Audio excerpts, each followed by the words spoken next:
So, unfortunately, I think this trip has come to an end. The wind has really picked up and the water has gotten very choppy. It's manageable, but it's just really awkward. I have periodic, insatiable urges to escape to the woods. It becomes all-consuming. It feels difficult to breathe, focus on normal routine tasks, and the walls that normally feel like home feel as though they're closing in on me. This feeling comes with urgency, and it will not quiet until I act on it. Unfortunately, life is often uncooperative with my own psychological tensions, and I have had to learn to cope with this to still allow myself to function relatively normally. I really don't think that this concept is overly foreign to anyone. We all crave or yearn for autonomy in our lives. And what is the New Brunswick wilderness for me might be a cottage, man cave, vacation destinations, sporting events, social circles, the list goes on and on for others. We split our lives between passion and obligation. Back to my original point, the problem with this urgency that I feel is that I will often disregard sound advice from meteorologists and even my own internal dialogue just for the sake of calming my mind. And that is precisely what happened today and ended in failure. I set out with a mental itinerary of exploring approximately 5 new lakes and ponds as potential fishing locations for the next year. I devised a route via Google Maps which would allow me to complete a circuit of mainly water and approximately 4 or 5 portages of less than 1 kilometer each. I packed for about 4 days, 3 nights, but I tried to keep my gear as light as possible as the primary goal was to move and cover a lot of ground as quickly as possible. The lake's surface hung heavy with a thick fog that was limiting visibility quite significantly when I launched in the morning.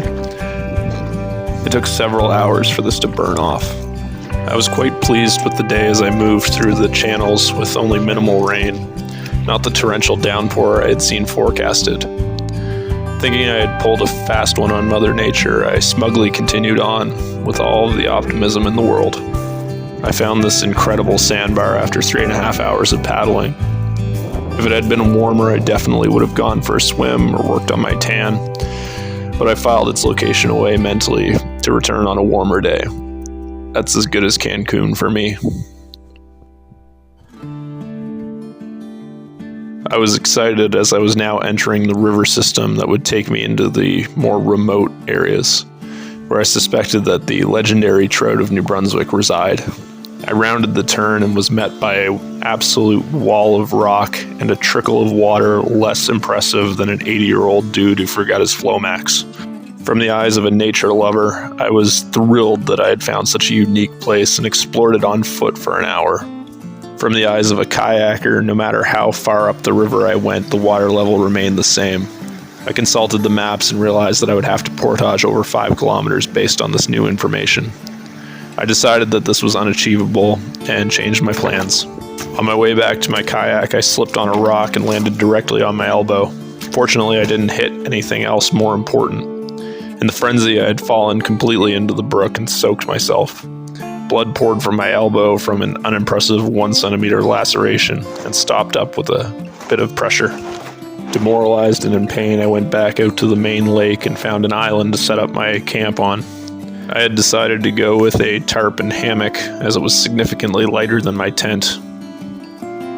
Overall, I was pretty impressed with my handiwork and it was keeping my gear nicely dry, and I thought I'd be able to spend the night quite comfortably in this location. After I got my shelter set up, the rain really began to downpour. Despite that, I decided to be a good idea to go for a fish, as I was already soaked anyways. I landed an absolute ton of the tiniest bass you ever did see. This was the biggest, but regardless, that was a truly great time. So, unfortunately, I think this trip has come to an end. It's just a torrential downpour, and I should have known that based on the forecast that this was going to be not a great camping trip. I'm okay with rain and wetness, but I made a critical error that is gonna kind of cost me the night, I think. So I bought this tarp based on it being the same length as my my hammock, and I haven't really hammock camped before. And unfortunately, I didn't account for the fact that the straps would extend outside of the tarp area. And what happened is it's begun to leak. Like basically the water's running down the strap into my tent, or into my hammock now. The whole base of my hammock's pretty well soaked through. And it's actually seeped into my sleeping bag too, so that just sounds like an awful night, and not necessarily the reason that I come out and do these things. Lessons learned: get a bigger tarp, try your gear before you go in the woods, and yeah, I mean, this is all just part of it. So with that, I packed up my belongings and took a dose of Advil that would make a nephrologist cringe and an emerge doc proud, and hit the water. I was pleased that my elbow wasn't limiting me in any way to get out of here on the water. The cold had really set in though, and I was shivering uncontrollably. I put on all my layers, which didn't seem to help all that much, and I was beginning to fear that hypothermia could become a possibility, as I still had 4 hours of paddling to my car. To make matters worse, I had to fight wind the entire way, which was kicking up pretty rough waters. My packed-down kayak really wasn't in the mood for these kind of conditions. Weighing the options, I decided to continue, and I made my way back to the portage quite safely.